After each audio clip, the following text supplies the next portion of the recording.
And we're live, folks. Hey, thanks for tuning in to the BAM Podcast, another spine-tingling episode of Owen Explains It All, in which Owen KC Stephens, hey Owen, talks about some recent pop culture phenomenon and how to bring some of that fun to your RPG game, and specific focus on Starfinder. And here is our handcrafted artisanal opening.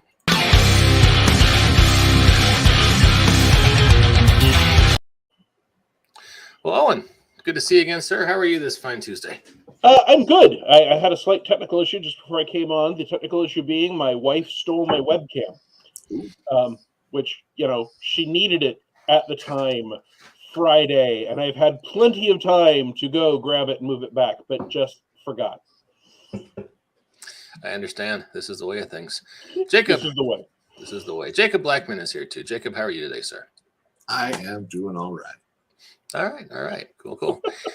So today we are talking about not really a controversial movie, but I have heard some people who were leery about it first. Ghostbusters Afterlife, which is the most recent Ghostbusters, and it's in not a reboot. It's in the same world as the first two movies, and as far as I can tell, seems to fully ignore the reboot from 2016. Well, so the 2016 reboot is set in an alternate reality. And there is significant evidence that Afterlife ignores Ghostbusters 2. At the very least, it never makes any reference whatsoever to anything that happens in Ghostbusters 2. Yeah. Now, you could just claim that they simply don't mention it, but that would mean not mentioning things like the Statue of Liberty going walkabout when you are trying to determine, hey, did any of this weird stuff in the 80s in New York actually happen? And I am reasonably sure that if the Statue of Liberty went walkabout, people would not, even 40 years later, be going, "Oh, did something weird happen?" Yeah, no, that's a cityscape changing event. So I understand why they ignored everything but the first movie. It's worth noting that it is not simply ignoring the reboot. It ignores everything except the original film. So it's not tacking into the comics or the anime, the animated series. The second movie, it just plays straight from the first movie to here. In fact, it kind of argues with the continuity of the second movie, which is fine. I think Ghostbusters 2 is a better movie than some people give it credit for, but it is not as good as the original. As far as ignoring the reboot, I liked Ghostbusters, who you're going to call, but liking that does not mean that I have to dislike anything that is not in the same continuity. So I think it and Afterlife do very different things. Afterlife is very much more trying to tap into the Stranger Things audience. Our main characters are underage. There's a great deal more Scooby-Doo group conspiracy than there is in any of the other Ghostbusters. The one thing it does hit that the original hits that I'd kind of prefer it hadn't is that content warning. And before I go any further, content warning on everything. There are spoilers about all three Ghostbusters films, other Ghostbusters franchises, even the vaguely similar movie Spectral. We will be doing spoilers. So if you don't want to be spoiled, this has been your opportunity to ditch. Both the original Ghostbusters and Afterlife have some non-consensual sexual encounters occurring, which no one cared about these things, I guess, when they made the original. And I'm getting the feeling they felt the need to stick to continuity with this one. But given all the other things they changed, even from the original movie's continuity, I would argue that it was not necessary. And it's played for yucks, and I get that, but for me, it's much more yuck than yucks, if you get my drift. All that said, there is some very cool stuff in this movie, and it is a great source for your science fantasy games, specifically Starfinder, which is what I tend to gamify things in for Owen Explains It All, about how to have science and the supernatural interact and overlap. And of course, these are mostly the same things that have been going on since the original Ghostbusters. But until Afterlife came along, I just had not thought about what this could mean from a science fantasy point of view. And it's worth noting that there have been a lot of movies. The Netflix movie Spectral comes to mind, that have had what appear to be ghosts and tried really hard to slap a scientific explanation on them. And there's nothing wrong with that. But Ghostbusters doesn't do that. This is very specifically a universe where ghosts are the spirits of the dead. You can summon them with rituals. There are ancient Sumerian gods walking around, at least sometimes. And all of those things still follow a set of rules. And if you know those rules, you can build science to counteract them. And that becomes a wonderful playground for something like Starfinder, where you specifically have things, for example, like incorporeal undead. Incorporeal creatures aren't impossible to deal with in Starfinder, but they're not easy. And I could easily see introducing equipment, in fact, I will in my blog tomorrow, that allows you to interact with incorporeal creatures as a scientific weapon designed to interfere with their planar travel and their exact frequency of dimensional reflection and whatever other buzzwords we want to throw in there. When you look at it through that vein, Afterlife becomes a movie about a science fiction movie about forgotten technology, right? It's specifically a movie where this stuff happened 40 years ago, the demand for it went down, and no one is using it or improving it or expanding on it. And so when the original threat comes back around, you have to literally blow the dust off some previous devices and go back to the old way of doing things. Jacob, thoughts? I only recently got to see this movie, so it's pretty fresh in my mind, and I really enjoyed it for its story. It's both in the nostalgic value and for the new value that it has. And yeah, I always like the concept of science and magic being able to work together, because and a lot of people say no, they can never do that because they're totally different aspects. And it's like, hold up a copy of Frankenstein, and it's like, here is a classic story where science and magic are working together. Well, and interestingly, I mean, you can make the argument that there's no magic in Frankenstein, right? That it is presented purely as a advance in natural philosophy, which is the science of the era. But you then get the question of what is technology. If someone has no problem with a magic sword, swords do not grow on trees. Swords are a form of technology. And what you can do with the sword is very much driven by, are we capable of mining and smelting iron? Are we only capable of doing copper? Do we understand the difference in use between copper and bronze? If we can make iron, can we make steel? If we can make steel, do we do it on purpose, or are we accidentally creating a little bit of steel? Like there's the Viking question of, did their blades have an advantage because they would sometimes anoint them in blood? And I don't remember the details of the article, but basically they thought they were doing this magical process, but the exact way they did it may have given them a very slight literal edge on their blades. Why is it that iron disrupts fae and ghosts? Yeah, you know, why does salt disrupt ghosts? You know, the explanation's all, it's a pure element, and it's like that. Oh, okay, that's pseudoscience. If you think about it, they never describe why it does. And that's the exact point where the original Ghostbusters comes in, and that in Ghostbusters they get these readings, right? They've got scanners, they get readings of ectoplasmic energy. And Egon specifically says, if these are consistent, then there's stuff we can do. So you could easily say, okay, we are setting up a game where, here's the original Ghostbusters trailer. We're going to set up a game where people have come to understand why silver affects werewolves. And as a result, it is not a matter of a magical property of silver, silver. But perhaps silver has some level of conductivity, or in the real world, silver has an antibacterial effect.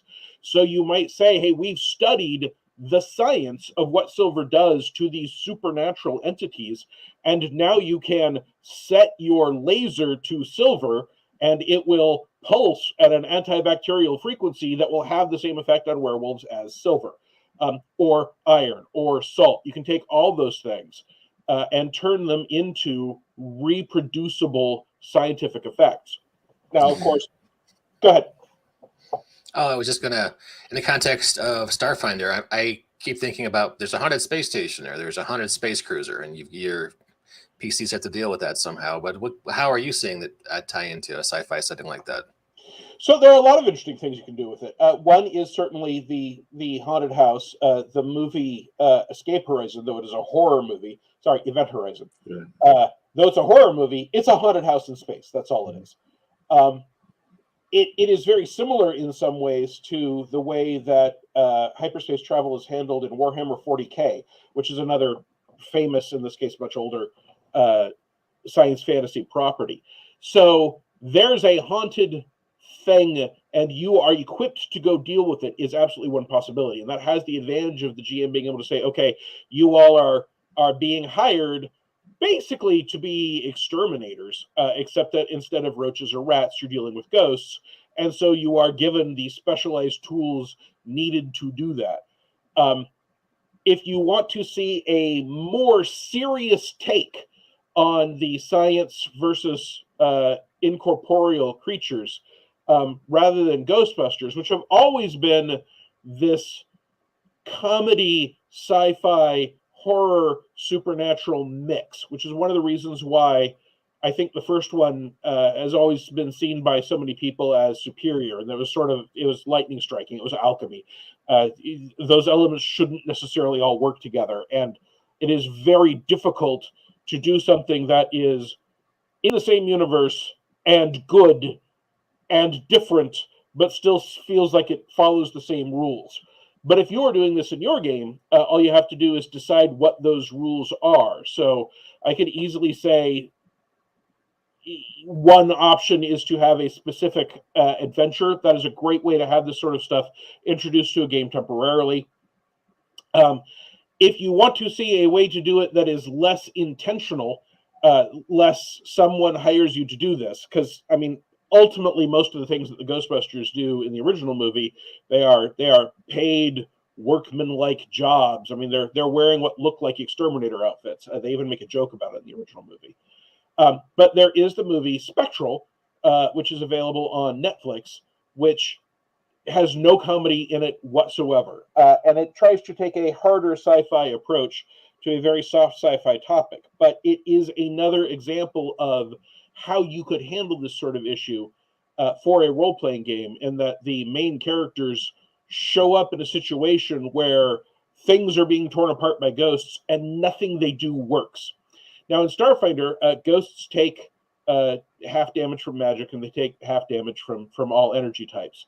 And in Spectral, they are ignoring everything else around them. But you could get that effect for a specific kind of encounter by having the player show up, run into what appear to be ghosts, and have those ghosts not follow the normal rules that people expect. And luckily, we have things like the mysticism skill and the natural science and physical science skills, where people could make a check and be told, yes, that appears to be an incorporeal ghost, but it is on a different frequency for whatever reason as regular ghosts, and normal ghost options won't apply. And that gives you the possibility of having people have to survive long enough to gather the information to start building the things that will have an effect. I didn't warn Mike I was going to do this in advance, so he may not have a clip drawn up. But another movie that does a very similar thing is 13 Ghosts. I'm specifically thinking of the Tony Shalhoub remake, where they note things like glass that has certain rituals written on it, or loudspeakers that play rituals, even if they're on a tape recorder, have an effect on ghosts. And as a result, one of the things that the people in that movie do is they pry a plate of that glass loose and carry it around as an anti-ghost shield, because the rules are consistent. So one of the great takeaways from all these movies is that if you create a set of relatively, and Mike has pulled up 13 Ghosts, great. If you have a consistent set of rules, and make them simple, then players can have them exposed to those rules and discover them as they go, and then start making decisions based on those rules. And that can be a very satisfying thing for a player, because it's one way to get the kind of classic trope when we first ran into the foe kicked our butts, and then most of the story occurs, and then at the end, for whatever reason, we're doing better. And like, it happens with superheroes all the time, and frequently the superheroes just do better for no explicitly described reason. But if you have a situation where you end up saying, hey, it turns out, just as a random example, that this particular frequency of ghosts are only affected by things that are a mix of fire and electricity damage, because we've got plasma weapons all over Starfinder. And then you say, look, it's not that the fire is hurting them or the electricity is hurting them, but that they are fully immune to all attacks except attacks that do a mix of fire and electricity. And then the players have, you give them the option of, hey, are you going to start putting fusions on your equipment? Are you going to try and research new spells? Are you going to go pick up new stuff? Are you going to be allowed to go tinker? Because crafting stuff isn't hard in Starfinder. If you have the necessary number of ranks, you can just do it. And it takes like 4 hours. So if you do Mike's idea of the haunted station, and you have them discover that plasma weapons are the only weapons that have any effect, then they can go to the shop and say, hey, can we modify some stuff to make plasma weapons? And if it's, say, a 3rd through 5th level adventure, you can end up saying, yeah, you've got enough stuff here for a bunch of 1st level plasma weapons. They'll do a die 4. But then you, as the GM, know that the ghosts end up taking triple full damage from the plasma weapon, so that even though the players are facing something using equipment that is much lower level, they have at that point overcome the difficulty of the immunities and have a outer darkness. Nice call. They have the tools necessary, and especially if you end up having a level up, if they end up doing things like, hey, I can take a special ability that allows me to put a flaming fusion. I've got an electrical gun that will cause it to do half electricity, half fire. And they get to feel smart about overcoming the challenges and drawbacks because you've introduced a few simple, consistent rules that you then play with. Yeah. You mentioned Utter Darkness, which I just brought up. A canceled comic from Image Comics by John Layman and Afu Chan. I believe the 2 guys behind Chew, which was a much more popular and successful comic. The main conceit here, you're mashing up basically horror with science fiction, but the idea is that space is full of horrible things. And not necessarily Martians and Klingons, but ghosts who want to do horrible things to you. So every ship has got a squad of exorcists and sorcerers putting, shields to keep them from, coming in. And there's a resurrectionist on every ship. And what I thought was the coolest part about the setting was that the spaceship that you see here in the lower part of the cover, they've got a moldy old Babylonian god slaved to their engine. They bind him there and say, yeah, you make this ship go now. Sorry, sucks to be you. And every once in a while, keep them happy. If they have a fight or they repel borders, they bring a few prisoners and let the engine eat them. And there are lots of cool stories that mix sci-fi and fantasy in interesting ways. Sometimes it's simple, right? If you look at the movie 30 Days of Night, again, spoilers, the conceit there is that a group of vampires realize, hey, if we go north into the Arctic Circle, there are periods there where the sun does not come up for weeks at a time. So the fact that we are vulnerable to sunlight is not an issue. Well, if you take that to its logical conclusion, we all know that stars are just other suns. So that means, and stars don't cause problems for vampires. So one of 2 things is happening. Either it is only the light from their own star, their native star, that harms vampires. And of course, that would maybe make sense. There's things about native soil and their native land. So that you could end up saying, these particular vampires have moved to the subterranean city / mall in Toronto, or they stick to the inside of a space station because direct sunlight never hits them.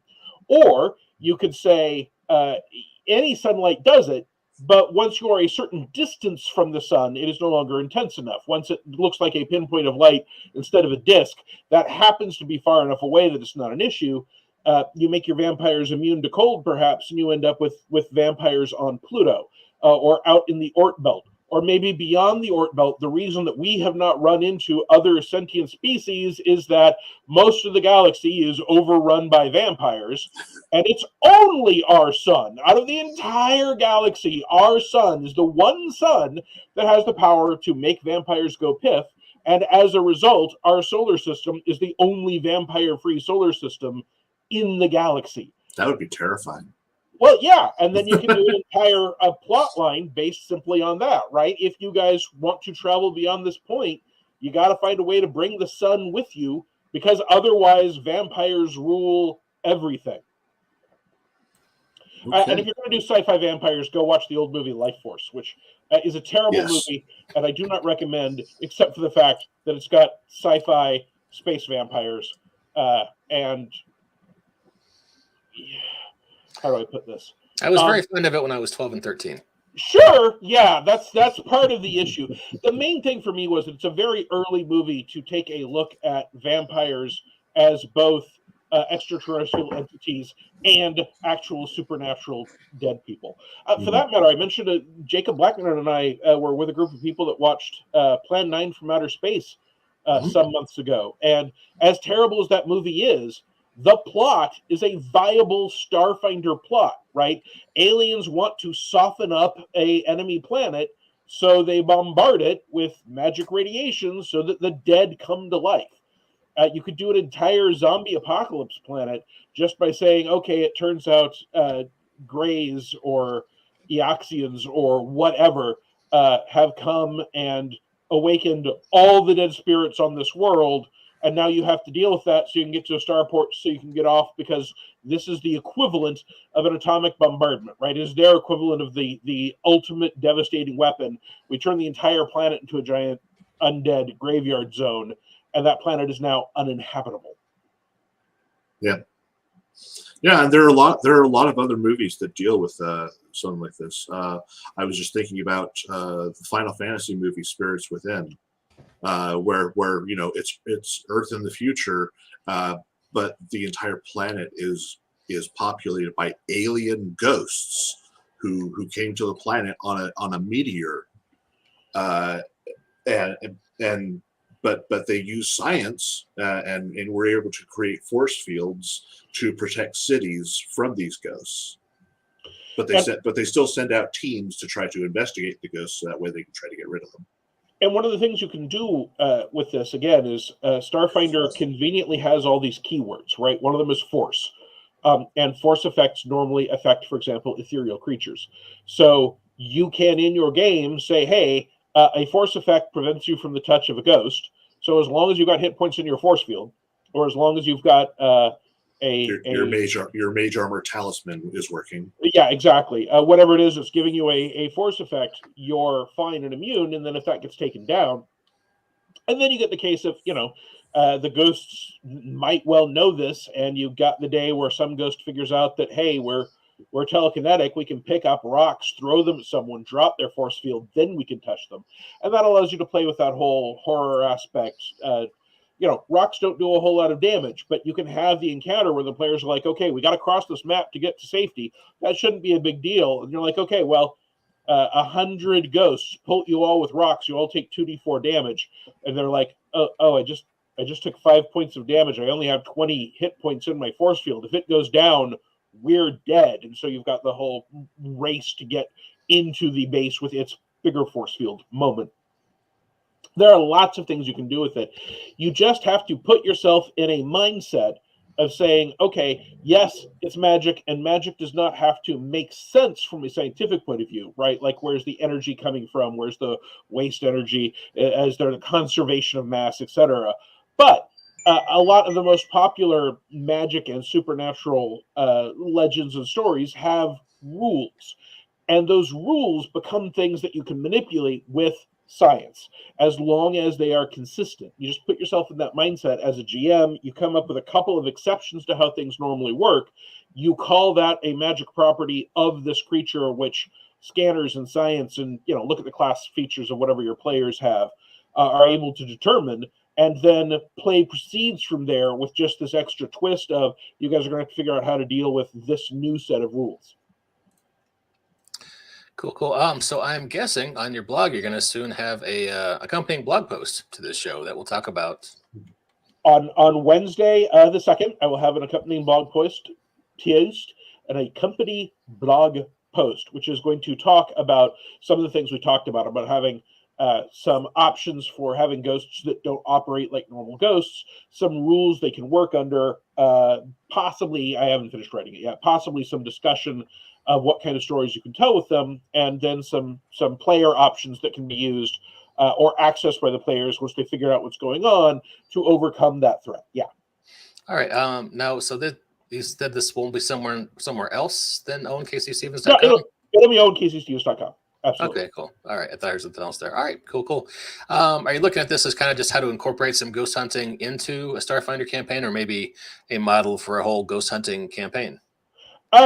It's just one article, right? So I'm going to be pitching it as here is a set of options you could use for an encounter or an adventure. You could take that and build an entire ghost hunting supernatural exterminator campaign off of it if you wanted to, but sort of the back end work of that is going to be beyond the scope of a single article. Although, if it is super popular, then feel free to go over to my Patreon, which will be linked from the article, become a backer, and as a backer, tell me, ooh, I want to see more of this, because whatever the people that are paying me want to see more of, I make more of. All right, cool. Sounds good. All right, well, when we pitched this show, we promised you a fast and fun 30 minutes, and here we are at 29. So any closing thoughts, Jacob and or Owen? Not at this time. I think we covered it pretty well. There are a ton of things that sort of assume that magic and science are fully integrated. 40K, Shadowrun. It is fun sometimes to look at things like Ghostbusters and Spectral and Event Horizon that are just introducing one thing that appears to be supernatural and discussing how natural forces deal with it. And you can use that rather than thinking of it as the one source of magic, because of course in Starfinder there's lots of magic, as the one exception to the normal rules. And then the normal playstyle will proceed just with that one exception, the same way that just ghosts are the one exception in Ghostbusters, or just a interdimensional hyperspace full of demons is the one exception in Event Horizon. All right, cool. All right, thanks everybody for checking us out. And we will see you again in 2 weeks with the next Owen Explains It All. Thanks, Owen. Thanks, Jacob. And we'll catch you next time. Bye, folks.